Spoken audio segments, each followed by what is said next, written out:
একজন পুরুষের রোজগারের উপর পর্যায়ক্রমে কার হক বেশি, স্ত্রী সন্তানের নাকি মা বাবা ভাই বোনের? দেখুন, মা বাবার সাথে কারো কোনো তুলনা চলে না হক আদায় করার ক্ষেত্রে। হক আদায় মানে শুধু টাকা পয়সা খরচ করা না।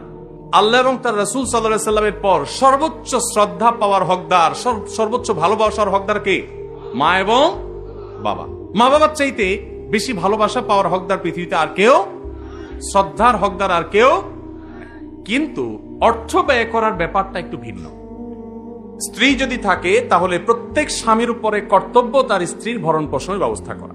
মা বাবার যদি টাকা পয়সার অভাব না থাকে, নিজেদের যা চেষ্টা দিয়ে তারা যদি চলতে পারেন, তাহলে শরীয়ত সন্তানের উপরে সন্তানের বাবা মার ভরণ পোষণ দেওয়াটাকে ফরজ করেনি।